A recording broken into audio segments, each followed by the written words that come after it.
eu vou contar aqui o case, né, que eu utilizei, a primeira abordagem que eu fiz numa escola particular aqui de Betim. Betim é uma cidade do lado de Belo Horizonte, né, e é importante que a gente entenda o contexto da época, e isso vem sendo aperfeiçoado à medida que a gente vai utilizando. Então, eu vou contar um pouquinho dessa história. Só a questão da câmera é importante a gente avisar. Eu, como professor universitário, eu tenho dado muita aula remota, né? A gente sempre avisa para os alunos: olha, estamos gravando a partir de agora. Então, a questão da liberação da imagem da câmera tem a ver também com essa permissão, né? Para a gente registrar as imagens das pessoas que estão presentes, ok? Estamos gravando para depois disponibilizar esse conteúdo para quem quiser consultar. Às vezes a pessoa se inscreveu, não conseguiu participar, então a gente vai gerar oportunidade para aqueles que não puderam estar aqui conosco online ao mesmo tempo. Então, vou começar a apresentação, tá certo? E a gente vai navegar um pouco por essa experiência que eu sou apaixonado por ela. Sou, na verdade, até suspeito, né, para falar disso. Espero que todos estejam vendo. Eu só queria um feedback do volume do que eu estou falando, se está adequado. Alguém dá só um joinha na câmera aí? Se está baixo, se está ok? Beleza, então tá. Legal. Muito bem, então vamos começar. Então, a nossa ideia aqui hoje é falar de uma experiência que eu construí dentro de uma sala de aula, que junta duas coisas, né? A aprendizagem baseada em projetos, que é um framework de metodologias ativas, e o EduScrum, ou aplicação do Scrum para docência, né? Então, metodologia ativa com metodologia ágil, né? Ou framework ativo com framework ágil. Antes de eu entrar no assunto, como a Isabela me deu a oportunidade aqui me apresentando, algumas pessoas que estão na sala que eu já reconheci do LinkedIn também, eu tive a grata oportunidade de me conectar com muitas delas, né? Esse é meu perfil no LinkedIn, Paulo Taveira. E essa é a minha formação. Eu sou original da área de Química, né, na UFMG, tenho uma experiência de perto de 20 anos com consultoria na área ambiental, sou professor disso também, dos cursos superiores de pós-graduação que eu leciono, e me encontrei com a agilidade, foi até onde eu encontrei e conheci a Isabela, e a gente se reconheceu como parceiros desde a primeira hora. Então, a agilidade, ela veio complementar uma formação que eu estava procurando sem saber qual era. E hoje eu tenho uma atuação muito mais forte na questão da agilidade do que na área ambiental, mas eu não posso negar a minha raiz, que é a área ambiental. Então, a sustentabilidade, resíduos, né, efluente líquido, fumaça, isso tudo está na minha caixinha também de interesse. Bom, antes da gente falar da experiência, didaticamente, pessoal, eu separei um pouco o conceito de aprendizagem baseada em projetos antes de contar a história de como eu usei isso dentro de sala de aula para ficar mais compreensível o que eu fiz. Mas não foi feito nessa ordem, ok? Então, primeiro eu vou explicar um pouco como é que funciona a aprendizagem baseada em projetos. Não é um framework criado por mim, é uma história que vem desde o final do século passado, e a definição que as referências trazem sobre a aprendizagem baseada em projetos é essa que está na tela para vocês. Ó. É um framework de ensino que permite que os alunos confrontem as questões e os problemas do mundo real que considerem significativos, determinando como abordá-los e, então, ajam cooperativamente em busca de soluções. Eu marquei de rosa 4 coisas importantes. Há uma tendência de confundir aprendizagem baseada em projetos com trabalho em grupo, né? Trabalho em grupo é uma coisa que todos nós que somos professores ou alunos já fizemos ou já ministramos em algum momento da nossa vida. A gente tem isso no nosso DNA, todos melhor, muito além do que um simples trabalho em grupo. A primeira coisa, é um framework, não é uma metodologia. Isso significa que é uma ferramenta que você vai utilizar conforme a sua necessidade, respeitando alguns conceitos, mas ele não exige que você faça sempre o passo a passo metodológico, porque não é uma metodologia. Segunda coisa importante, problemas do mundo real. Nós vamos entender que a educação ativa, né, a aprendizagem ativa, ela tem um potencial enorme porque ela deve procurar, especificamente no caso da aprendizagem baseada em projetos, trazer um problema do mundo real para dentro de sala de aula para que os alunos, considerando esse problema significativo, conectado com a realidade deles, possam aí sim trabalhar cooperativamente para solucionar esse problema. Então, são 4 palavras-chave: framework, problema real, significativo e cooperativamente. A estrutura da aprendizagem baseada em projetos, ela está desenhada nesse infográfico que eu fiz aqui, são as partes principais da ABP. Eu vou chamar a partir de agora de ABP para simplificar. O primeiro ponto da ABP é uma âncora. É o momento onde a gente capta a atenção dos nossos alunos para uma questão que pode ser atual ou não, mas que seja relevante. Nesse caso que eu vou contar para vocês aqui, eu trabalho com o meio ambiente, como eu disse, era uma disciplina de gerenciamento de resíduos sólidos. Então, eu trabalhei com uma âncora que tocasse os alunos dentro de sala de aula e eu usei um vídeo que muitos de vocês devem conhecer, que chama Ilha das Flores. É um vídeo de educação ambiental antigo, que conta a história no sul do país, se não me engano, em Florianópolis, de um local chamado Ilha das Flores, onde os seres humanos disputavam um espaço com porcos para ter acesso ao alimento. Então, a gente fala da cadeia, né, de consumo, da cadeia de geração de resíduos, da desigualdade social, da dificuldade de acesso. Então, esse foi o vídeo que eu usei para meio que chocar os alunos e despertar a atenção deles para o problema. Então, isso é o que a gente chama de âncora dentro do ABP. O segundo ponto é a questão motriz. Despertos para o problema, é importante que nós construamos uma questão que vai movimentar os nossos esforços em direção a um objetivo. Então, nesse momento, a gente cria um objetivo comum a ser alcançado, e é muito importante que esse objetivo faça sentido para os alunos, mas que também seja conectado, obviamente, com o assunto da disciplina que você está lecionando, né?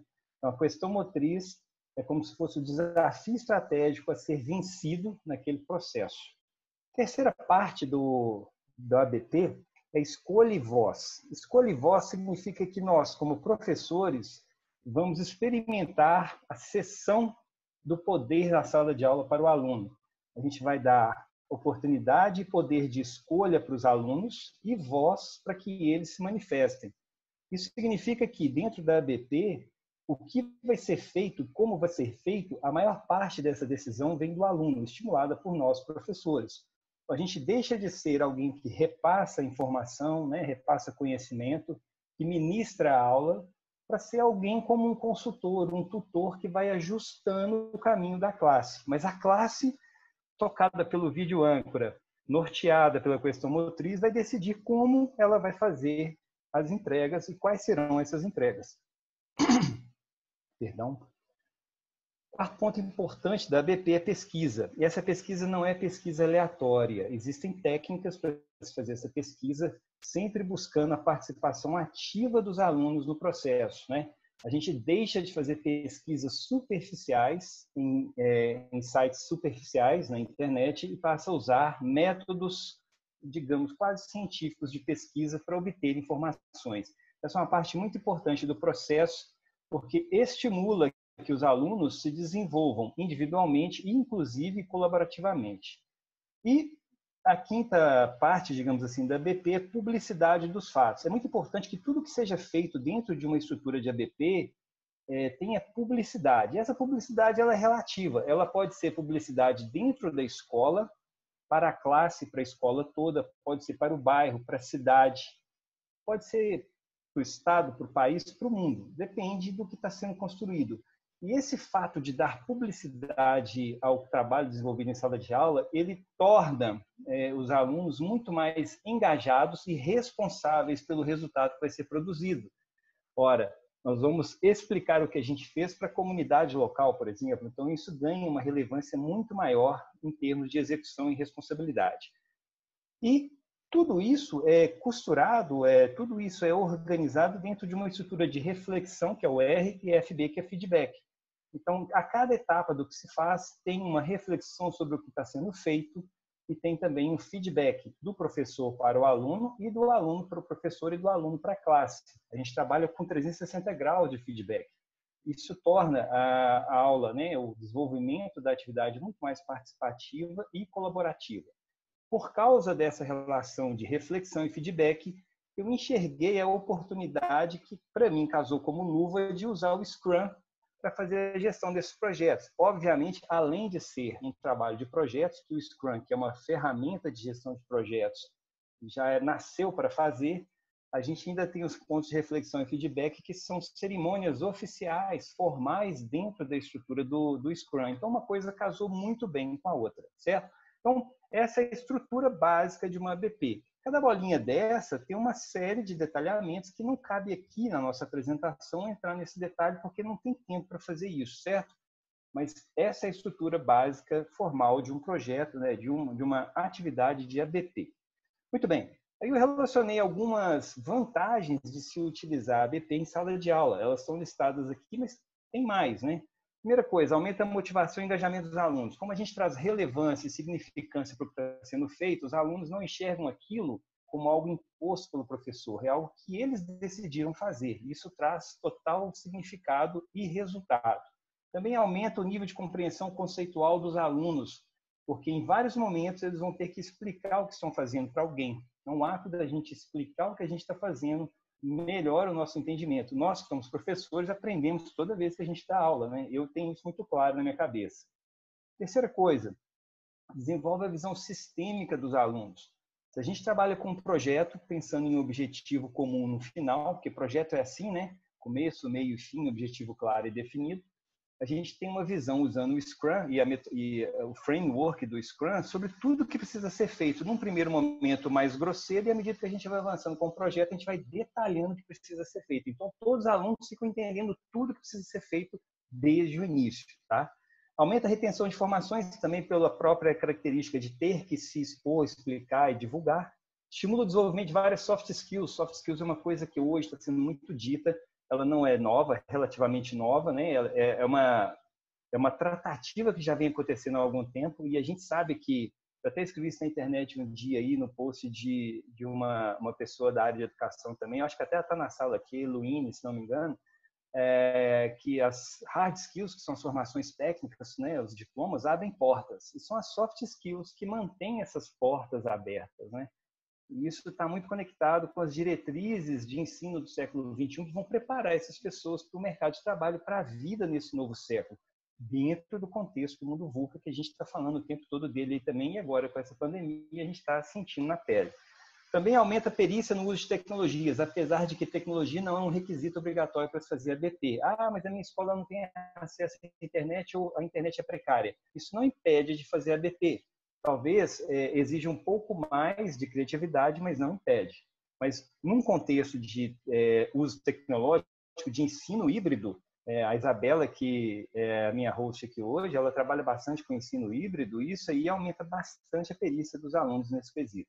E ainda permite que nós, professores, acompanhemos, de alguma forma, os alunos que têm uma necessidade mais individual, mais pormenorizada, mais específica, porque como a gente vai trabalhar sempre em grupos, a gente consegue dar atenção para os grupos. E dentro do grupo, aquelas pessoas que entendem um pouco, ou que estão entendendo um pouco mais do que precisa ser feito, também são elementos, né, de educação daqueles que estão um pouco mais atrasados, digamos assim. Então, permite que nós, professores, consigamos atuar de uma forma mais efetiva, para que ninguém fique para trás.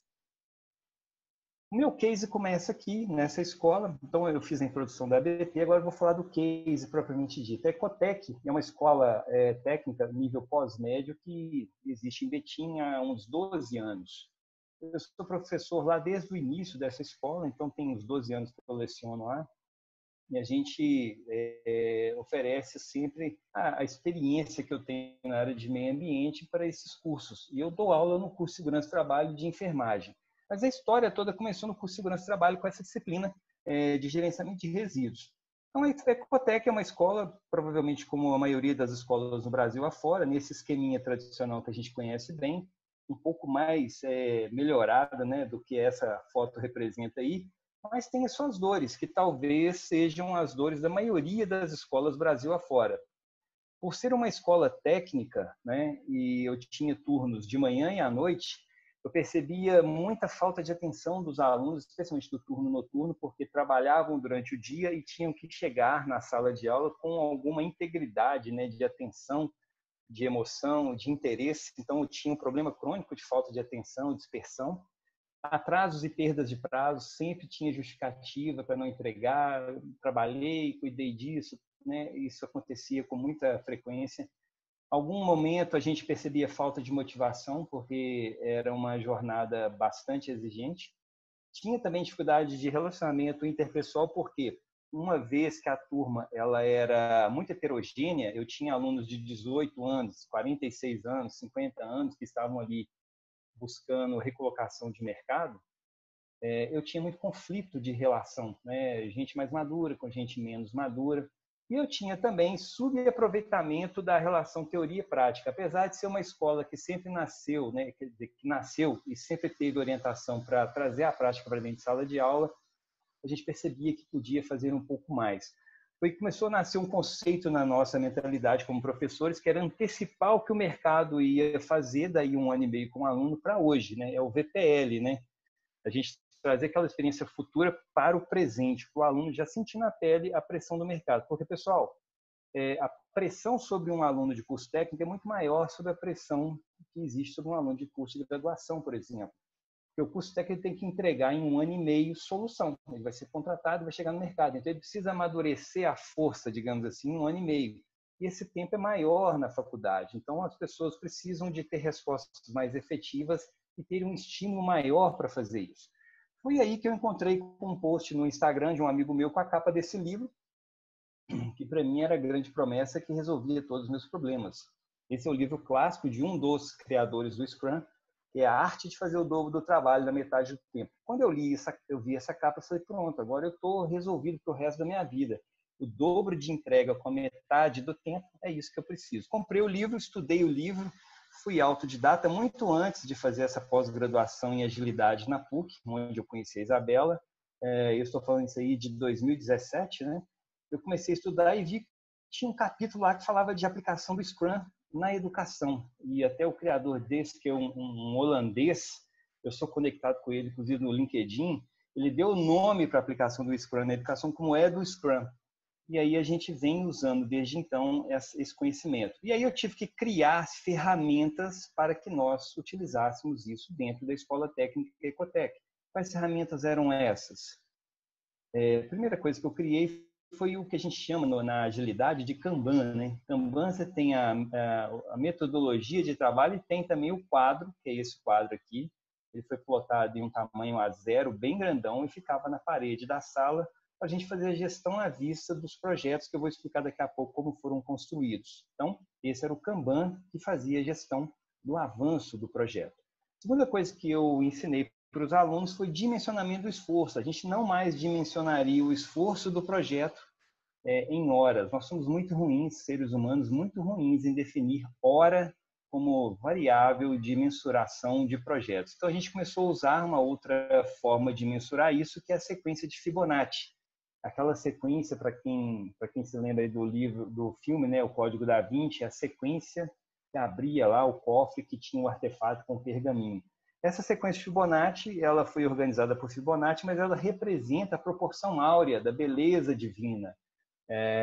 Que à direita aqui a gente tem o homem vitruviano de Da Vinci, né, que traz essas proporções, né? À esquerda a gente tem uma face que, segundo Fibonacci, a proporção áurea é uma face da beleza. Veja bem, essa beleza não é a beleza subjetiva que nós temos, né? Segundo Fibonacci, a Angelina Jolie, por exemplo, não é bonita, porque a boca dela é desproporcional em relação ao nariz, entende? Esse tipo de coisa. Então, não é essa beleza subjetiva, tá? É a beleza das proporções. E a sequência de Fibonacci é a mesma que descreve a organização da natureza para muitas coisas. O miolo de uma flor, a estrutura de uma concha. Então, a sequência de Fibonacci é uma sequência numérica que mostra avanço de proporção, onde o número é a soma dos dois números anteriores. 1, 2, 3, 5, 8, 13, 21, 34, 55 e aí assim por diante. Sempre é 1,6 e pouquinho vezes maior que o número anterior. Então, essa é uma sequência matemática que a gente usou dentro de sala de aula e usa até hoje para dimensionar o esforço sobre cada uma das tarefas do projeto. E o terceiro elemento, a terceira ferramenta, foi esse gráfico, e é um gráfico chamado burn down, que é de queima ou eliminação, onde a gente plota a quantidade de pontos que nós teremos como desafio em uma semana de trabalho e mostra a velocidade de desempenho de cada grupo. Então, eu era professor em 2 dias da semana. Os outros 3 dias eu não dava aula, mas eu passava na frente desse quadro, gestão à vista, e eu sabia como os grupos estavam se desenvolvendo, porque o combinado era uma combinação, né, da ferramenta, é que todo dia eles fizessem uma análise de avanço, progresso e registrassem essa análise nesse gráfico. Então, era muito tranquilo de ver o grupo que estava produzindo e o grupo que estava parado. Bom, na prática, o que aconteceu? A primeira coisa que eu fiz foi preparar o ambiente da sala de aula, então eu tive que desconstruir aquela sala de aula com carteiras alinhadas, uma atrás da outra. Eu fiz uma divisão de grupos, eu tinha turma de manhã e de noite, que ao total deram 9 grupos de 6 pessoas, então eram 54 alunos. E eu solicitei como elemento adicional de inspiração e motivação que cada grupo se travestisse de empresa, se encarasse como uma empresa de consultoria na área ambiental. Então eu estava trazendo elemento da realidade para dentro da sala de aula. Pedi que cada aluno fizesse uma autoavaliação sobre algumas características que foram concordadas, combinadas entre a coordenação pedagógica e eu, né, para a gente falar sobre habilidades essenciais para resolver os problemas que a gente enxergava que teriam. Depois que eles responderam essa autoavaliação, nós pedimos que eles fizessem um reequilíbrio dos grupos. Olha, o meu grupo tem muito talento concentrado nessa área e está faltando nessa área aqui. Nessa área aqui, qual grupo da sala tem gente sobrando? Então, eles fizeram meio que uma feira de oportunidades dentro da sala de aula e equilibraram as habilidades para que cada grupo tivesse, dentro do possível, representação de cada uma das habilidades requeridas. Depois, a gente definiu os papéis. Esses papéis são papéis da metodologia, do framework Scrum, que é o PO, Product Owner, SM, que é o Scrum Master, e o Dev Team, que é o time de desenvolvimento. Então, o PO era eu. Eu era o PO, eu era o dono do produto, eu que demandava o critério de qualidade, o requisito para aprovação das coisas. O SM, que é o Scrum Master, ele funcionava como um gerente, né, digamos assim, gerente de projeto, um líder de time. E o time de desenvolvimento era o complemento do grupo ali, com as pessoas, cada uma nas suas habilidades e características específicas. Depois, eu dei algumas aulas sobre temas básicos para fazermos os projetos, e essas aulas são chamadas dentro da ABP de mini lições. É o momento onde nós trazemos o ensino tradicional para dentro da metodologia ativa, tá? Mini lições. Essa é uma imagem do questionário que eu apliquei, eram 8 quesitos, curiosidade, tinha que fazer cálculo matemático, português, planejamento e gerenciamento, desinibição e articulação para falar, porque eles teriam que apresentar isso para as pessoas, autonomia e iniciativa, foco em resultados e liderança. Eles se autoavaliavam e a gente buscava, com a verdade que eles nos contavam, equilibrar esses grupos aí em termos de talentos. Feito esse arranjo inicial, a gente começou a ajustar a ABT, que é a aprendizagem baseada em projetos, dentro da sala de aula. Então, eu fiz a apresentação de um vídeo âncora, que eu já contei qual foi aqui, Ilha das Flores, e a gente definiu a questão motriz que organizou todo o trabalho daquela disciplina. Em tempo, a disciplina nesse colégio, nessa escola, ela dura 2 meses, é como se fosse pós-graduação. A gente trabalha sempre 2 disciplinas de cada vez. Então, durante os próximos 2 meses, nós faríamos 4 projetos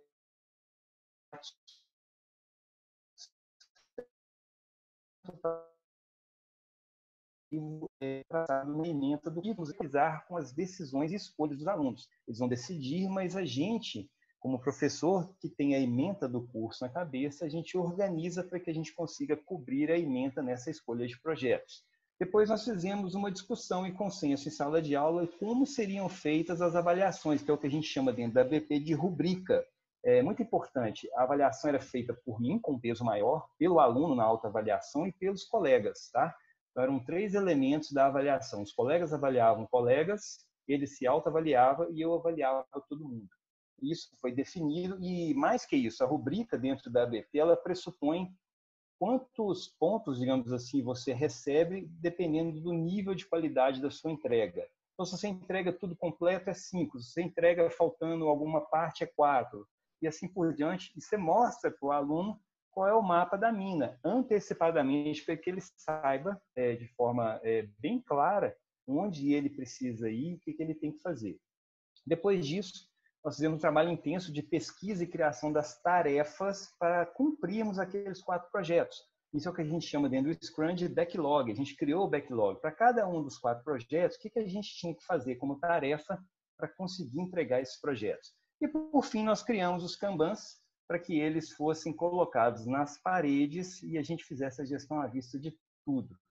Aqui tem uma foto de uma das aulas. Aqui a gente utiliza metodologia ativa também. Isso aqui foi criado lá dentro da escola. Essa dinâmica aqui é chamada de jogo das 7 escolhas consensadas. Tinha que ler um texto bem grande sobre legislação e cá para nós, ninguém dá conta de ficar lendo texto de legislação, a não ser que seja advogado, talvez algum advogado também sofra com isso. E essa foi uma forma que nós encontramos na época de fazer com que eles lessem. Era um texto aqui de 21 páginas e foi bastante compreendido dentro dessa dinâmica. Então, aqui eu também trabalhei com o viés de educação ativa para trabalhar assuntos específicos. Aqui está uma parede de uma outra sala com vários kanbans colocados, né, onde a gente tem aí à esquerda responsável, depois tarefas, fazendo e feito. Isso aqui mostra para as pessoas que estão enxergando esses quadros qual é o status de avanço de cada um dos projetos. Então, você vê o aluno que está trabalhando e o que não está trabalhando, porque cada post-it desse aqui tem um nome. Então, essa linha aqui é só desse nome. Se tem muito post-it sem se movimentar, significa que esse nome está trabalhando menos. É uma forma que estimula o aluno ao mesmo tempo que permite ao professor olhar, né, pormenorizadamente quem está precisando de mais ajuda. E aí, por fim, na terceira etapa, foi fazer o acompanhamento dos projetos com o Scrum. O Scrum, lembrando, é uma ferramenta de gestão de projetos. Então, a primeira coisa foi criar a semana de trabalho. O que está em vermelho são as cerimônias que a ferramenta traz como cerimônias básicas. São 4 eventos básicos que a gente deve cumprir para falar que a gente está fazendo o Scrum. Então, toda semana a gente criava o que seria feito naquela semana e colocava essa semana em termos de tarefas dentro do quadro Kanban. Então, o que nós faríamos nessa semana estaria tudo escrito dentro do quadro. A gente chama isso de Sprint Backlog. Depois, todo dia, os grupos tinham um compromisso de fazer, comigo ou não, né, dentro da sala de aula, um acompanhamento diário de até 15 minutos sobre o avanço, sobre o status de cada um dos projetos. Essa etapa é compreendida dentro da ABP como reflexão sobre o que está sendo feito. E isso no Scrum é chamado de Daily Meeting. É interessante que a professora que fazia dupla comigo também envolvia ela no projeto para que ela entendesse a importância de 15 minutos da aula dela ceder para que os alunos avaliassem o avanço das últimas 24 horas. E aí, na sexta-feira, a gente fazia o fechamento da semana com 2 reuniões, uma de review, que é de feedback, onde eu, como professor, falava o que estava bom, o que estava ruim, e depois eles faziam uma retrospectiva interna dentro do grupo, para melhorar para a semana seguinte. Então, meio que rola aqui um PDCA, né? Então, eu dava feedback por semana, e não simplesmente no final do curso ou antes da prova. Olha, isso está indo bem, isso está indo mal, melhora nisso, continua assim, continua assado, certo?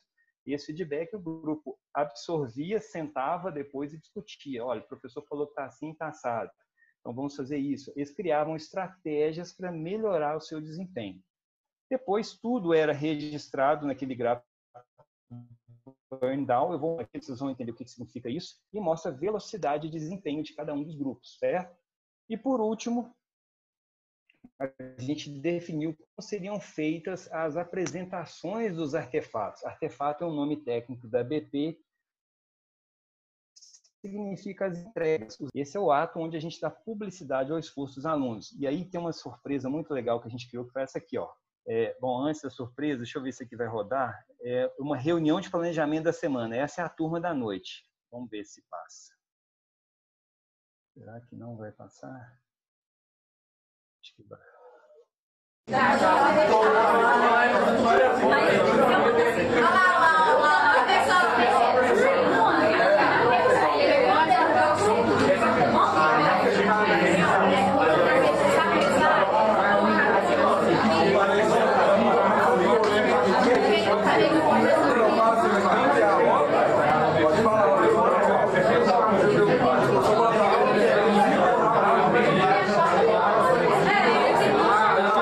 Bom, esse momento, pessoal, é o único momento onde eles tinham obrigação de ficar dentro de sala de aula. Depois que esse momento passava, eles tinham liberdade para trabalhar em qualquer lugar da escola ou até fora da escola, se fosse o caso.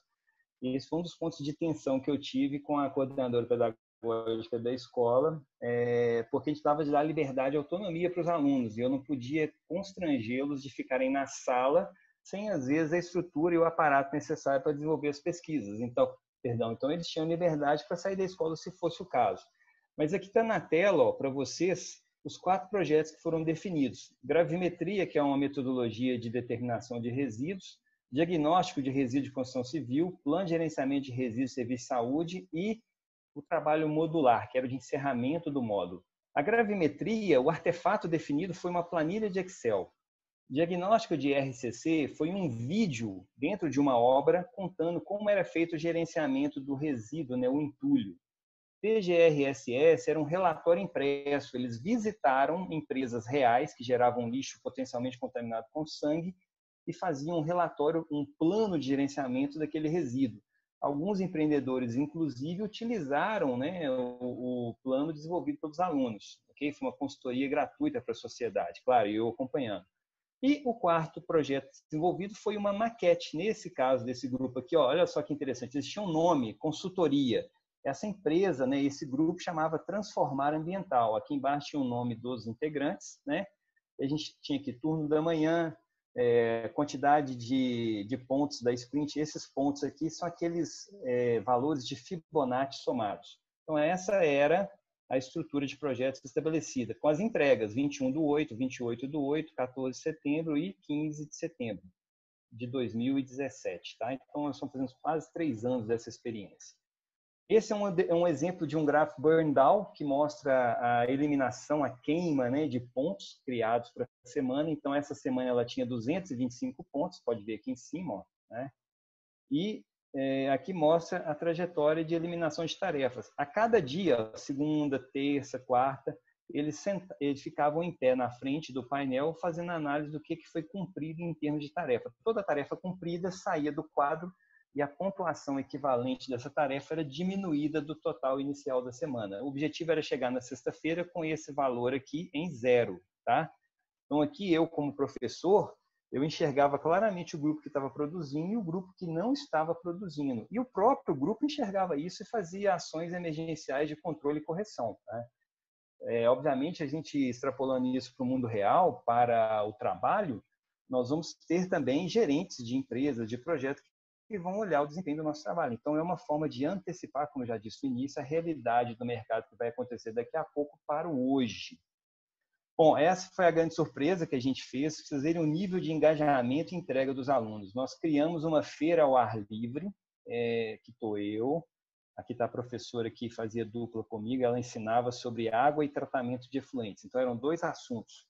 E essa aqui é a maquete que a gente vê aqui, ó, trabalho modular, maquete, né?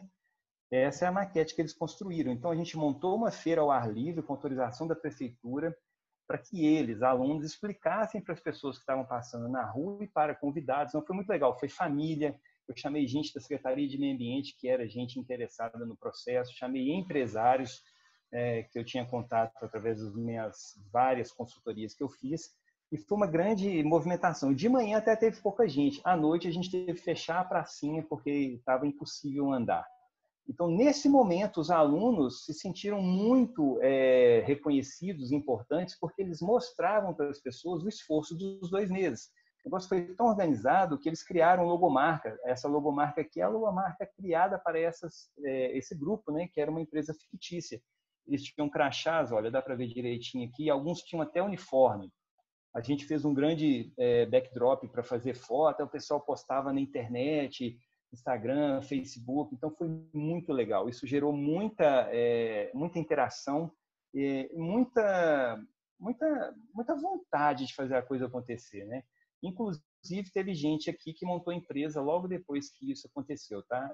Isso é muito importante porque a gente estimula, eu acho que isso é muito interessante também, o empreendedorismo nas pessoas. Você precisa de gente empreendendo em qualquer segmento.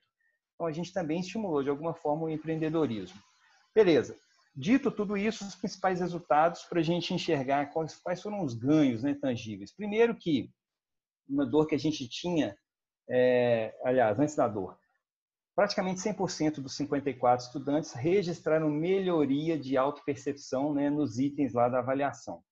Segunda coisa, nenhum grupo atrasou nenhum projeto, nenhum prazo, e mais que isso, 1/3 deles, ou seja, 3 dos grupos entregaram com uma semana de antecedência. Eu havia prometido para aqueles que fizessem as entregas com qualidade, dentro do que eu tinha estabelecido como qualidade naquela rubrica que eu disse para vocês, eles poderiam ter folga. Então, teve 3 grupos deles que tiveram folga de uma semana para curtir do jeito que fosse. Nessa hora também a coordenadora pedagógica arrepiou o cabelo, dizendo, calma, a gente tem que fazer um investimento e mostrar que é possível. Porque na vida real, se a gente entrega resultado, a gente precisa ser recompensado também. Terceira coisa, aí na visão dos alunos, pontos positivos, né? Negativos. Eles acharam que a ferramenta não foi explicada com um tempo adequado, e não foi mesmo, foi aprendendo e fazendo ao mesmo tempo, né? E alguns tiveram dificuldade para entender. Então, a primeira semana é muito sofrível, é um caos, é um terror. Na segunda é só sofrível, e a partir da terceira o negócio entra no eixo, e aí fica muito fluido, fica muito natural. Pontos positivos também na visão do aluno, a gente fez depois, né, uma pesquisa de satisfação, digamos assim, e aí eles anotaram isso aqui, ó. Na verdade, não com essas palavras, mas a gente reuniu as anotações dentro desses macro temas. Eles viram como principal ponto positivo dessa abordagem visualizar o todo, né, antes de começar a fazer. Então, eles sabiam, de alguma maneira, no início, qual nível de dificuldade teriam. Isso gera uma antecipação, né, que é muito forte em termos de entrega. A equipe se comprometia com as tarefas, né, a priorização de atividades e a antecipação que eu acabei de falar, e os problemas eram resolvidos de forma mais rápida. Continuando ainda nesses resultados, lições aprendidas ainda na visão dos alunos. Planejamento, organização e comprometimento são fatores de sucesso. Eu escolhi essas 3. Acompanhamento diário é determinante para se cumprir prazos e metas. É uma coisa que é notória. Se você, professor, está me vendo e ouvindo agora, dá um trabalho em grupo, quase sempre ele vai ser feito nos últimos dias. E isso é da natureza humana, é a procrastinação, né? Quanto mais tempo a gente tem para fazer uma tarefa, mais tarde a gente começa a fazer essa tarefa. É a lei de Parkinson, né? Que fala, o trabalho ocupa todo o tempo que ele tem. Então, isso com o Scrum sendo medido todo dia, tem um senso de responsabilidade muito maior. A gente não deixa o barco sair do rumo, né? 1 grau de dispersão no primeiro dia não é nada, mas passado um mês, esse 1 grau torna-se quilômetros de distanciamento. E a terceira frase, que depois eu vou falar sobre ela no final, que eu achei na hora assim, pô, sabe esse aluno, que foi até uma menina que escreveu isso, que o Scrum pode ser aplicado a qualquer coisa na vida. Eu não entendi o que ela escreveu na hora, mas eu achei engraçado e decidi registrar. E depois, no final, vou contar o que isso significou. E aí, sugestões de melhorias ainda, segundo os alunos. Dedicar mais tempo à teoria, não demorar a apresentar o Scrum para os alunos. E o que eu mais gostei foi estender o uso do Scrum para todas as disciplinas. Lembrando que era um piloto, então a gente tinha 200 alunos na escola e eu estava fazendo apenas com 54, 1/4 da escola. E isso seria depois estendido para os outros cursos, tá? E aí, números que não são os mais importantes, mas também são relevantes de serem ditos. AS antes do Scrum e DS depois do Scrum. Como eu sou professor dessa disciplina desde o início da escola, eu tenho um histórico, né, de todas as notas, eu tenho um histórico dos desempenhos dos alunos por turma. E eu fiz a nota média dos alunos antes do Scrum, do uso do Scrum, é de 66,7. Depois do Scrum, passou a ser de 81,5. Então, teve um ganho aí de mais de 20%. Isso não é o principal objetivo, mas é um efeito colateral. A maior nota antes do Scrum era 86,2 e a maior nota depois passou a ser 93,5. Também teve um ganho. Isso é importante porque, pessoal, 5 desses 54 alunos, nos próximos 3 ou 4 meses, conseguiram estágio em grandes empresas de marcas renomadas aqui na região metropolitana de Belo Horizonte, porque sabiam utilizar o Scrum, além do conhecimento técnico da hard skill desenvolvida de meio ambiente e segurança do trabalho, eles sabiam usar Scrum. Então, teve um duplo ganho. Além de ensinar o conteúdo especificado na ementa da disciplina, a gente também ensinou uma ferramenta muito útil no mercado de trabalho atual, são as competências do século XXI que a gente falou no início da conversa. Bom, Dito isso, a gente partiu para um plano de expansão, né? Conquistada a confiança da pedagogia, ela viu que deu certo, ela ficou tensa no início, mas depois ela pacificou. A gente ampliou a estrutura do ABP, a gente começou a usar a sala de aula invertida, mas com informações textuais, tá? Para que o tempo na sala de aula ficasse dedicado para a execução dos projetos. Não é muito importante isso. Esses projetos que foram desenvolvidos não deveriam ser levados para casa para serem feitos no final de semana, numa reunião, não. Eles tinham que ser executados dentro de sala de aula, para que eu pudesse ajudar a tirar as dúvidas. Então, quando tinha uma dúvida que se repetia no grupo, eu parava o momento, pessoal, vamos olhar aqui. Aí eu fazia uma abordagem, uma mini lição e explicava aquele ponto que era um ponto de entrave ali para o avanço do projeto. A gente usou várias técnicas ativas de aprendizagem, sim. Uma delas eu mostrei para vocês, que foi a metodologia, né, do jogo das 7 escolhas consensadas. Usamos o Scrum de forma mais organizada e estendemos isso para todos os cursos da escola. Hoje, essa escola, a Ecotec, ela 100% dos cursos, 100% dos alunos utilizam o Scrum. E isso, para mim, é um ganho assim, absurdo, porque eu não tenho notícia de uma escola que faça isso. Então, os alunos, hoje, passados quase 3 anos dessa experiência, desse piloto, não tem mais nenhum aluno que esteja tendo contato com metodologias ativas e tinha um histórico de metodologias tradicionais ao mesmo tempo. Então, 100% dos alunos hoje na escola trabalham sobre a atmosfera, sobre o ambiente de metodologias ativas. Isso é um ganho gigante. Minhas reflexões, recomendações para o processo. Primeira coisa é ter um patrocinador. Nesse caso aqui, eu conquistei a confiança da coordenadora pedagógica e ela segurou a onda quando o bicho pegou, porque no início teve muita reclamação por parte de aluno e até alguns professores na segunda fase do projeto, quando a gente expandiu para os outros cursos, que estavam reclamando sobre a metodologia, sobre a estratégia educacional. Porque, na verdade, pessoal, a metodologia ativa, ela tira, né, as pessoas da zona de conforto, principalmente o aluno. Então, a reclamação foi gigante, mas ela bancou, ela patrocinou a decisão e a gente foi até o final. E no final a gente percebeu que realmente foi um ganho, foi acertada a decisão. Segunda coisa, cuide dos professores. Se você que está me vendo, ouvindo aqui agora, vai implantar isso, combine com quem tem o poder, quem é o dono, né, da decisão. E se isso for expandido para uma segunda fase, pense nesses professores. Nessa época, a gente não cuidou muito disso. Esse é um meia-culpa que eu faço. Eu fui um pouco descuidado com essa derivação desse conhecimento para os outros professores. E a coisa ficou meio torta. Tinha professor que teve um pouco mais de dificuldade, então isso criou um probleminha que a gente resolveu depois, mas gastou energia. Então, cuide dos professores. Tenha segurança para iniciar. O que significa isso?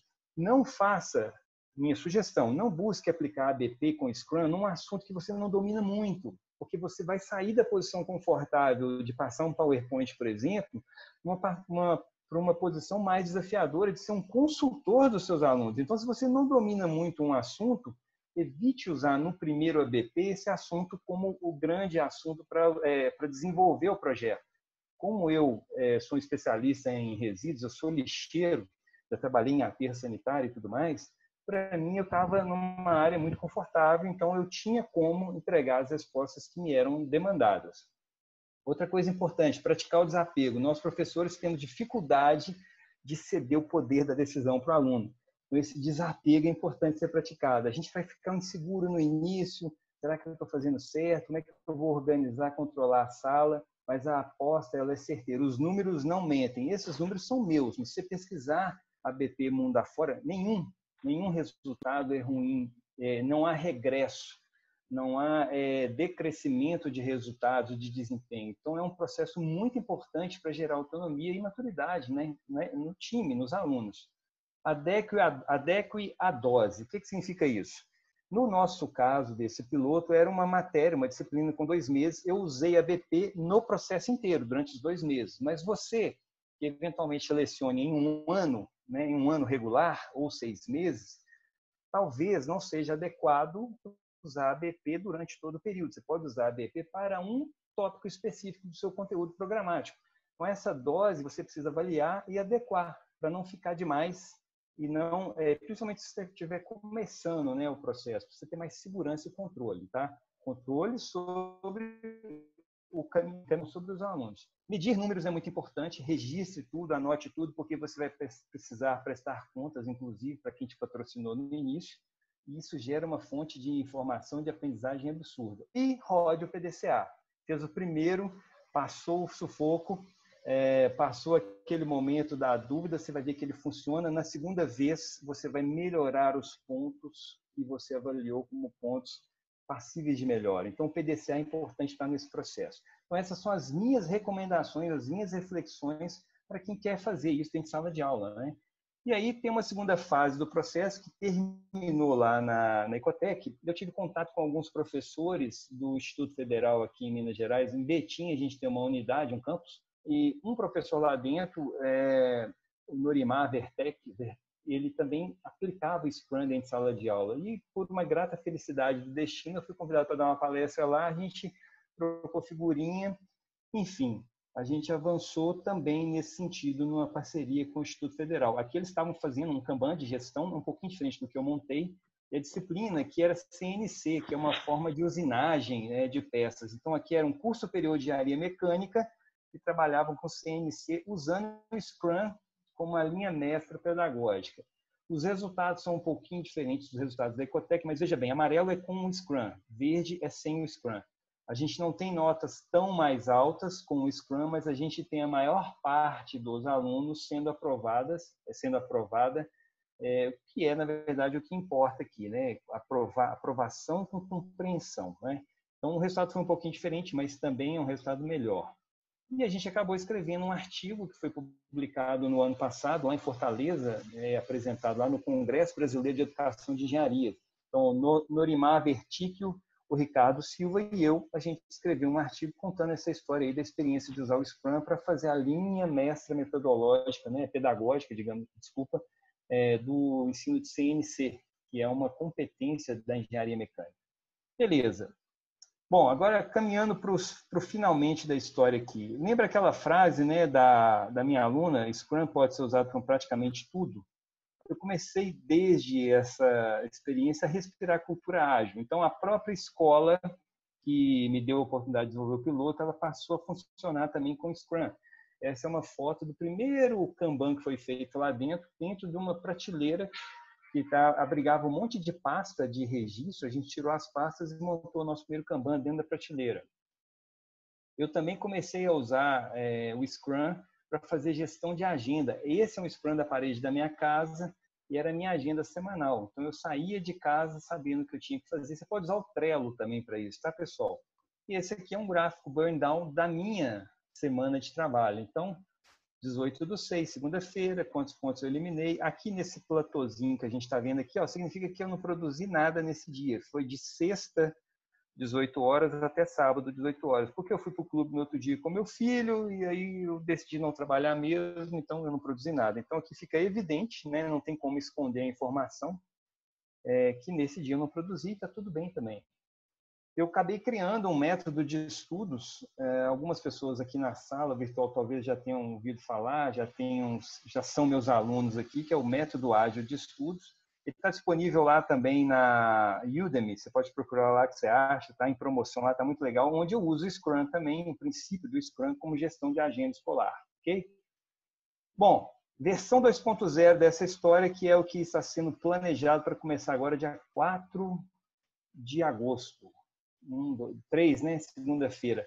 O semestre letivo lá nessa escola recomeça na primeira semana de agosto, provavelmente vai ser remoto, então eu vou ter que organizar tudo isso que eu vou contar para vocês aqui através de aulas remotas. Mas o que eu vou fazer? Vou trabalhar com videoaulas gravadas. Ao invés de fazer material textual, eu vou gravar 16 vídeos sobre o assunto da disciplina, que coincidentemente também é resíduos sólidos, que a gente vai usar o conceito da sala de aula invertida. Vou também fazer abordagens do design thinking dentro da aprendizagem baseada em projetos. Já está organizado como isso será feito. E também vou fazer a utilização de conceitos do Lean Inception, que também é uma abordagem ágil. Ainda vou utilizar a estrutura de gamification para tornar essa experiência mais instigante e atraente para os alunos. E vou usar tecnologia online, um pouco aí dessa tecnologia híbrida, né? Entre outras coisas, a gente vai utilizar aqui o Trello, a gente vai usar o Mural, que é uma forma de fazer aula, né, virtualmente. A gente vai usar, se não me engano, é o Zoom. Se não for o Zoom, deve ser o Microsoft Teams. Mas também criaremos um canal no YouTube para a escola, onde os alunos vão publicar os seus artefatos, e a gente vai criar um blog também para que eles escrevam sobre essas experiências. Então, essa é a versão melhorada desse primeiro piloto que começa agora na primeira semana de agosto de 2020. Pessoal, só para terminar aqui, eu queria falar um pouquinho da escola que eu ajudei a fundar, que é a Inspira Ser. A gente tem uma proposta de ajudar as pessoas a se desenvolverem nas suas soft skills, tá? Então, a gente trabalha basicamente com 6 áreas, que são as grandes respostas que nós enxergamos, concordando com especialistas da educação aí, que a gente precisa entregar para que a gente consiga passar por esse contexto VUCA de uma forma mais saudável, mais efetiva. Então, análise crítica e solução de problemas, compreensão de si, colaboração em rede, agilidade e adaptabilidade, comunicação assertiva e liderança criativa. São as grandes 6 áreas que a gente tem cursos dentro da Escola Inspira Ser. E, especificamente sobre educação, a gente tem 3 cursos. Um deles é o Método Ágil de Estudos, que tem ele gravado, mas a gente também faz oficina presencial, ensinando mão na massa. Aliás, tudo que a gente faz lá, no mínimo, é 70% prático, através de dinâmicas vivenciais, né? Experiências vivenciais. A gente tem um curso chamado Professor Maker, onde a gente começa a introduzir esses conceitos para os professores, tá? E a gente tem um curso também que trata basicamente do que eu expliquei aqui hoje nessa experiência, que é a Sala Ativa por Projetos, onde a gente utiliza a BP com Scrum, e agora na versão 2.0 dela, ainda com Design Thinking, Lean Inception e Gamification.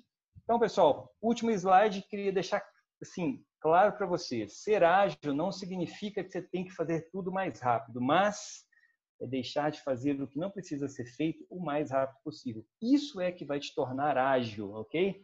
Quanto antes você identifica aquilo que não precisa ser feito mais, sem ônus para as pessoas que vão receber o que você faz, você deve parar de fazer aquilo. Não agrega valor, para de fazer. E isso demanda análise crítica, posicionamento crítico nosso. Então é isso. Essa é a conversa de hoje, essa pequena experiência que eu resumi aqui em alguns minutos. Eu nem sei quanto está o tempo aqui, deixa eu ver. Está quase na hora, né, Bela? Quase na hora, mas dá tempo ainda. Mas eu acho que esse é o último slide, deixa eu ver. Ó, o último slide. Muito bom. Então agora eu estou disponível para quem quiser conversar aí, bater um papo. Primeiro eu vou te fazer uma proposta pública para você ir dar Ixi. aula lá no colégio. O que você acha? Se é pública, não tem como eu recusar, não. Claro, vai ser um prazer, Bela. Tá doido? Essa parte, Paulo, nós temos algumas perguntas aqui, eu acho que dá tempo, algumas até já foram respondidas. Vamos lá, então. A Anne Jefferson, ela falou, você trabalha com o mesmo projeto ou projetos diferentes? Projetos diferentes, tá? A cada ano, a gente tem uma linha base, né, de trabalho, mas os alunos são diferentes. Então, os projetos, eles são definidos pelos alunos em função dos questionamentos e das provocações que eu faço lá na questão motriz, né? Então, uma coisa que é definida, digamos, a 4 mãos, eu e a turma.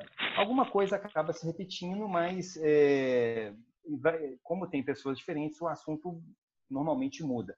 E isso é o assunto do resíduo, mas eu faço isso também com outras disciplinas, então os projetos são outros também, né? Gente, eu vou falar as outras perguntas, mas eu só queria dizer que eu coloquei aí no chat um link para vocês avaliarem a nossa palestra, né? Se vocês puderem avaliar aí, vai ser ótimo. Bom, a gente tem um comentário também, o Paulo, da Carla. Ela falou, adoro indicar e trabalhar com o Scrum. Exige do mediador uma disciplina grande, mas funciona super bem. Perfeitamente. E a gente, à medida que usa isso na sala de aula, lembrando que eu tinha alunos de 18 a 46 anos, as pessoas se comprometem mais. A disciplina, ela é desenvolvida em todos os alunos, né? Claro, sei lá, talvez 10% vão sofrer um pouco mais, mas a gente, como professor, fazendo dessa forma, a gente tem tempo para dedicar aos 10% que estão ficando à margem de alguma forma, né? Mas a responsabilidade, ela cresce, né? A disciplina para todos. Perfeito. Olha, do Júlio César, estou pensando em como adaptar isso para este momento remoto. Você falou um pouco disso, né, Paulo? Falei, existem algumas ferramentas que a gente consegue usar na internet, umas gratuitas, outras pagas, onde você vai criar ambientes colaborativos para que as pessoas, os alunos, né, eles interajam com você. Você pode usar, para fazer a gestão do Kanban, o Trello, por exemplo, né? Você pode usar o Monday, você pode usar o Gira, você tem várias ferramentas, dependendo da facilidade, né? Da sua fluidez com tecnologia, você escolhe qual é melhor para o time. Na Ecotec, agora em agosto, a gente vai usar o Trello. Então, eu vou incentivar os alunos a desenvolverem, né? A primeira aula, provavelmente, vai ser usabilidade de ferramenta. Vamos brincar com ferramenta para todo mundo ficar fluido. Paulo, então, aí você já está respondendo a da Juliana Pérez, que ela falou se o Scrum pode ser feito no Padlet ou em outros aplicativos. Você já disse que sim, né? Deixa eu só falar uma coisa, rapidinho. Não precisa de ter aplicativo também não, tá? Eu já trabalhei com Scrum em 2018, quando eu não conhecia essas ferramentas, esses softwares que eu disse, no Excel. O que eu fiz? Eu criei a tabela no Excel. E o que era o post-it? Era quando eu inseri uma caixa de texto. Então, meu post-it era uma caixa de texto que eu até coloria de amarelo para ficar parecendo um post-it mesmo. Então, você não precisa necessariamente ter uma ferramenta de última geração, não. Você pode usar o próprio Excel compartilhado com as pessoas, beleza? A gente também tem duas perguntas aqui sobre bibliografia. Uma é qual literatura específica eu posso obter detalhes para aplicar? Aí ela cita que é na graduação em ciências biológicas, mas eu acredito que a literatura ela vai levar de uma forma geral a qualquer aplicação. Geral. Bom, a gente tem, Peraí só um pouquinho. Ju, transmissão doméstica. Peraí, pega os livros, por favor, que ficaram no quadro da Clarinha. Isso vai sair na gravação? Vai, né? Já está saindo, faz parte da live. Faz parte da live, né? O gato, a gente deu sorte que o gato não apareceu aqui hoje, o Chico está comportado. Que bom. Enquanto isso, Paulo, tem uma pergunta aqui da Manuela. Quais os maiores desafios que posso encontrar ao tentar aplicar o Scrum nos anos finais do Fundamental 2? Olha, o Scrum, na verdade, ele... No primeiro momento, quando você der o treinamento para sua turma, todo mundo vai achar alienígena o que você está falando, ninguém vai enxergar sentido, ninguém vai ver nexo no que você está fazendo. Então, você tem que insistir, perseverar, porque é uma coisa que eu já fiz 29 oficinas dessas, para você ter uma ideia. Invariavelmente, todas as vezes, quando eu conto o que vai ser feito, todo mundo olha com cara de ceticismo, isso não vai dar certo. Mas quando a gente começa a fazer, né, o learning doing, fazendo e aprendendo, as pessoas vão vendo na prática como aquilo funciona e aí a credibilidade cresce. Então, a maior dificuldade, eu acho, está na resistência de enxergar sentido naquilo que está sendo dito, mas a perseverança com exemplos práticos e aplicação num case real vai transformar aquela dúvida em uma certeza de que realmente funciona e é possível, tá? E idade não é um impedimento para isso acontecer, não, tá? Aliás, quanto mais jovem, talvez mais fácil fique, porque a minha filha, que hoje tem 16 anos, quando ela tinha 13, eu fiz com que ela participasse de uma oficina de Scrum nessa escola, uma das primeiras que eu fiz, para ela me dar um feedback do que ela estava achando. E ela me deu um feedback super positivo. Nossa, isso é muito tranquilo, isso é muito visual. Então, essa juventude, ela tem, eu acho até que mais facilidade do que a gente que já está com cabelo branco, tá? Então, assim, persevera que vai dar certo, pode ter certeza. Paulo, tem uma pergunta. Só mostrar a capa do livro aqui, ó. É essa aqui, ó. Aprendizagem baseada em projetos, tá? Essa é a referência que eu acho. Tem muita coisa, né? Mas esse aqui, para mim, é o principal livro, tá? Que conta essa história. E aí, obviamente, a gente tem o Scrum, né? Tem o Design Thinking, tem muita literatura. Depois a gente pode até, Bela, se você quiser, a gente tem um e-mail do pessoal, a gente pode mandar uma lista, né, de bibliografia para o pessoal aí consultar, tá? Vamos fazer o seguinte, a gente manda a apresentação e a lista Boa. de bibliografia para o pessoal já, né? Beleza, beleza. Agora, a última, para a gente terminar, ou se der tempo, a gente põe mais duas. se você dá a oportunidade dos alunos exercerem o papel de PO e de Scrum Master. PO eu ainda não dei essa oportunidade não, porque, veja bem, o PO, que é o dono do produto, né, o Product Owner, ele tem que ter, claro, o conceito do que é aceitável em termos de entrega. E às vezes falta essa maturidade e talvez até a experiência técnica para falar isso está certo. O PO, ele funciona nesse caso como o próprio professor. Mas talvez algum aluno que demonstre em algum momento, né, algum comportamento acima da média, você pode até experimentar. Tá? Agora, o Scrum Master, a gente sempre recomenda que ele surja naturalmente como uma liderança do grupo. E aí, deixa muito claro, é aberto para quê? Por isso que não é uma metodologia, né, é uma ferramenta. Durante o processo, se o grupo percebeu que aquela pessoa não está entregando como liderança, tudo bem, não tem nada a ver não, pode ser trocado, pode ser substituída para que a gente ache sempre a melhor pessoa para aquele papel, ok? E, Paulo, vamos na última então, que aí se tiver mais alguma aqui, a gente responde por e-mail também. Como é possível... Mas eu tô de boa, eu posso ir até 11 horas da noite se precisar. Ah, tranquilo então. Como é possível garantir a absorção e o aprendizado de conteúdo teórico convencional através da avaliação dos artefatos do EduScrum?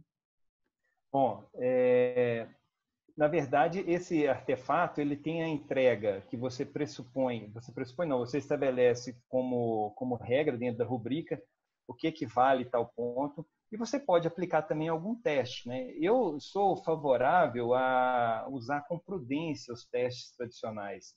Eles são intimidadores, eles são o que a gente chama de engenharia de derivada no tempo, DXDT. Ele mostra o estado emocional do aluno naquele momento. Se ele está mal por qualquer motivo, naquele teste vai ser um fiasco, sendo que ele entende muita coisa. Então, acho que pode usar teste, deve usar teste, não precisa ter uma ruptura, né, violenta nesse sentido, mas usar com um peso menor para que a gente consiga dar chance para os alunos se manifestarem. Como é que eu avalio a aprendizagem? Eles têm que se explicar e contar para mim várias histórias. Durante a avaliação não acontece em um único momento, né? A gente tem 2 meses de aula e toda semana eles têm que contar o que está fazendo. Então eu percebo ali, eu tenho uma fichinha de avaliação, segundo a rubrica definida, e eu vou gerando resultados de avaliação, que vão ao longo do tempo produzindo uma média, tá? Mas isso não exclui a possibilidade de fazer um teste formal. Mas a minha sugestão é que não seja um teste muito pesado em termos de pontuação, né? Só isso, tá? Ô, Paulo, então, já que você pode ficar até mais tarde, tem bastante Posso? ainda, tem uma pergunta do Diego sobre gamificação 2.0. Aí, Qual é a pergunta? deixa eu achar aqui mais para frente, porque ele tinha perguntado. Ele pergunta, eu não sei se ficou muito geral, como seria a presença da gamificação na versão 2.0? Ah, eu vi aqui. Ô, Diego, desculpa, cara, te perguntar, o que seria gamificação 2.0? Só para eu entender. De repente eu conheço como outro conceito. Se quiser abrir o microfone, Diego, fica à vontade. Ah, legal. É que, na verdade, eu vi ali que você comentou na versão, que na sua versão 2.0 vai ter a gamificação. Entendi. Como assim? Eu estudo um pouco essa questão, né? E a partir do design e tudo mais. E eu vejo que tem muita gente que usa o termo gamificação para se referir, por exemplo, a Kahoot ou algumas coisas assim. Aí, como você citou ali, eu queria tentar entender, né, como é que você agrega a ideia da gamificação dentro dessa trajetória do EduScrum, ou enfim, dessa relação de ideias. Entendi. O que a gente está propondo, veja bem, é experimental, tá? Agora eu entendi o 2.0. Não é a gamificação que é 2.0, é a minha versão que é 2.0. O que a gente está propondo é o seguinte, que a gente faça um trabalho ao longo desses 2 meses organizado dentro dos pilares da gamificação, que é o feedback, né, a percepção de avanço. A gente vai trabalhar também com recompensa e mérito e com estruturas que sejam sempre estruturas que motivem os alunos a avançarem. Então, espero que nenhum aluno esteja assistindo essa apresentação aqui agora. A gente vai trabalhar com recompensa. Vocês vão trabalhar, por exemplo, para um cliente real em busca de remuneração. Então, a parte da pontuação vai ser traduzida em dinheiro. Não dinheiro real, mas dinheiro fictício que eles ganhariam sendo consultores acima da média, na média ou abaixo da média, tá? Mas, né, eu, assim, não queria falar muito desse detalhe aqui agora, não, porque vai começar a ser rodado na segunda-feira, desculpa, na primeira semana de agosto. E a gente pode até fazer depois, ô Bela, se você entender como adequado, uma nova live para contar essa experiência, porque agosto, setembro e outubro eu já tenho resultados dela. Aí eu trago informações mais assertivas. Tudo bem, Diego?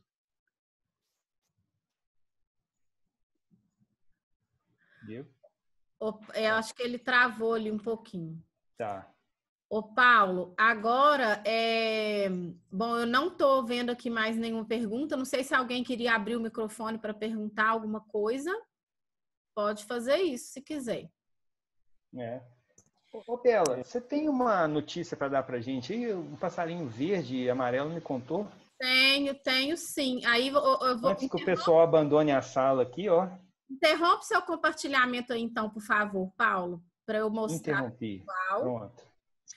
Pessoal, então, aí nós queríamos, em primeira mão, convidar vocês para um outro tema que é muito interessante, seguindo essa mesma lógica das metodologias ágeis, né? Que nós sabemos que tem muitos professores aqui. Então, já está dando para ver aí, Paulo? Perfeitamente. Então, nosso próximo encontro da Educage, nós vamos falar da escola em casa. Né? Os pais aí, eles são mediadores da aprendizagem, né? Então, como mediar a aprendizagem dos filhos sem enlouquecer, que é o que está acontecendo com muito. Então, isso às vezes é interessante para os pais, mas é muito interessante também para professores e coordenadores, né? Para saber como orientar essas famílias e ter sucesso aí nos estudos. Então, para essa aí, nós vamos ter o Paulo conosco também, a Juliane Camargos, que é psicóloga, e eu também vou estar falando aí da parte mais didática da coisa, né? E a gente sempre com essa pegada de agilidade para ajudar em casa. Paulo, você quer falar um pouquinho do evento? Então, isso aí, pessoal, tá com cheiro de carro novo, acabamos de abrir a porta. Se não me engano, o evento está criado já, Bela? Ele já está criado, eu só não vi ainda se ele está disponível já. Mas assim que tiver, eu coloco ele eu libero o link no LinkedIn, em todas as redes. Mas enquanto eu falo, quem sabe ele já não está liberado, você já coloca ele no chat para o pessoal já clicar aí, hein? Aí já quem quiser participar, primeira coisa, é gratuito, né? Vai ser aí 40 minutos, 1 hora, onde a gente vai discutir alguns aspectos importantes para ajudar, né, na sanidade mental dos pais nesse momento desafiador e exigente que é a pandemia. Então, a gente vai falar sobre gestão da emoção, gestão de agenda escolar, gestão de rotina, algumas técnicas de estudo mais eficazes. A gente vai falar também sobre um provável retorno às aulas presenciais, o que é recomendável para os pais observarem nas escolas, né? O que é interessante que as escolas apresentem como boa solução. A gente vai bater um papo sobre isso, porque isso foi até motivado e inspirado por um post que eu vi no LinkedIn também, sobre uma pesquisa que foi divulgada sobre a dificuldade que os pais estavam encontrando em lidar com essa situação. A maioria de nós que somos pais, mas não somos professores, fomos de uma hora para outra empurrados, né, para esse desafio de ajudar os filhos. E a gente não tem muitas vezes preparo para fazer isso, formação, orientação. Então, a nossa ideia aqui não é ensinar o pai a ser professor, né, mas dar algumas dicas práticas para que ele possa lidar melhor com esse desafio. É isso aí, beleza? Ô Paulo, eu verifiquei aqui, mas o link só vai estar disponível amanhã mesmo. Tá, então a gente manda, tá, pessoal, para os e-mails que estão cadastrados aqui. Quem quiser participar, obviamente, é automaticamente convidado. Vai ser semana que vem, quinta-feira que vem, 19 horas, mesmo horário. A gente vai bater o papo por 1 hora aí sobre esse assunto que a gente está entendendo como muito pertinente, né? É isso. Bom, então, ô Paulo, agradeço imensamente sua contribuição aqui para nós. O Educajo agradece, muito enriquecedor. E eu agradeço também a presença de todos aqui, né? E eu tenho certeza que saíram daqui diferentes, enriquecidos com esse case que foi contado, com muitos pontos que deixam assim a cabeça da gente borbulhando de como aplicar na nossa realidade, na nossa sala de aula, no nosso colégio. Então, continuem acompanhando a gente e vamos aí com sucesso certo. Muito obrigada, pessoal. Boa noite para vocês. Obrigado, pessoal. Boa noite. Foi um prazer gigante, viu? Até a próxima. Semana que vem, quinta-feira, 19 horas.